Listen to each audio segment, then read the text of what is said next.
நண்பர்களே, ரிகா வந்தாச்சு. பாருங்கள் நைட் லைஃப் எப்படி இருக்குன்னு சொல்லிட்டு. ரிகா லாட்வியா நாட்டினுடைய தலைநகரம். ரொம்ப அழகாகவும் லைவ்லியாகவும் இருக்குது. அது மட்டும் இல்லாமல் லவ்லியாகவும் இருக்குது சொல்லலாம். அது மட்டும் இல்லாமல் கிளைமேட் ரொம்ப மோசம் இல்லைங்க. டலின் மாதிரி ஈஸ்டோனியா மாதிரி ரொம்ப மோசமான கிளைமேட் கிடையாது, ரொம்ப குளிர் கிடையாது. நாமளும் ஜெர்மனியில் இருக்கிற மாதிரி தான் எனக்கு இருக்குது. ரொம்ப ஹாப்பியாகவும் இருக்குது, அழகாக இருக்குது. அது மட்டும் இல்லாமல் இந்த ஊர் வந்து ரொம்ப டலினை கம்பேர் பண்ணும்போது கொஞ்சம் நல்லா பெட்டராக எஸ்டாப்ளிஷ் பண்ணியிருக்காங்க. ரொம்ப ஃப்ளெக்சிபிளாக இருக்குது ஆக்சுவலாக.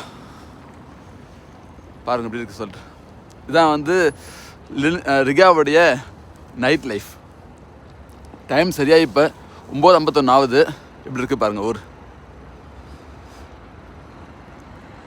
இப்போ நான் என்னுடைய ஹோட்டலுக்கு போயின்னு இருக்கேன். பஸ்லேருந்து இறங்கி கூகுள் மேப்ஸில் பார்த்தேன். கரெக்டாக 1.5 கிலோமீட்டர் இருக்குது. நடந்தே போயிடலான்னு சொல்லிட்டு முடிவு பண்ணி நடந்து போகிறேன். அப்போ தான் இந்த சிட்டியோட அழகு ரசித்தே போக முடியும்.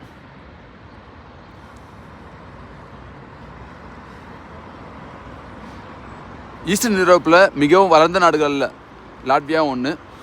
ஈஸ்டோனியா, லாட்வியா, லித்வேனியா, அப்புறம் பெலாரஸ். ஸோ இந்த 4 நாடு நான் கவர் பண்ணுறேன். ரிகா வந்து உண்மையிலே ஒரு பெட்டரான சிட்டிங்க. எல்லா விதத்துலேயும் வந்து பெட்டராக வந்து டெவலப்பான சிட்டி. இப்படி இருக்குது பாருங்கள்.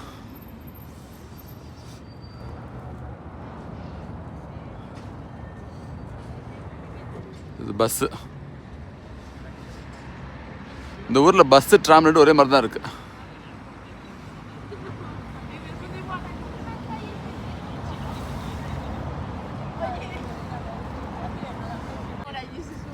இங்கே ஒரு சப்வே இருக்குது, ரயில்வே ஸ்டேஷன் நினைக்கிறேன்.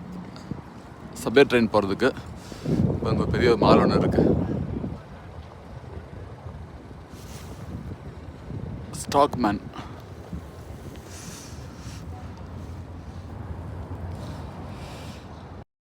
பாருங்கள் ஃப்ரெண்ட்ஸ் எப்படி இருக்குது நைட் லைஃப்.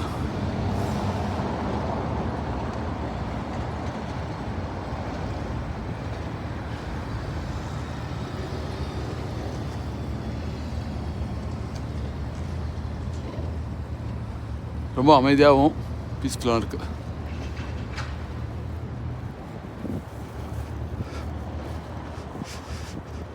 கீழே வந்து சப்வே இருக்குன்னு நினைக்கிறேன் ட்ரெயினுக்கு போகிறதுக்கு. எனக்கு அது தேவைப்படல. ஜஸ்ட் 1.5 கிலோமீட்டர் நடந்தே போகலான்னு இருக்கேன். வாவ், ரொம்ப பிடிச்சமான ஊருங்க ரிகா. நம்ம நல்லா யோசனை இருந்தேன் இங்கே போகணுன்னு சொல்லிட்டு வழியாக வந்துட்டேன். God's grace.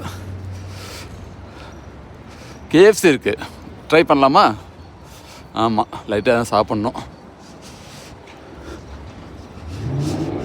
பெருசாக டயட்லாம் ஃபாலோ பண்ணல. Thank you friends.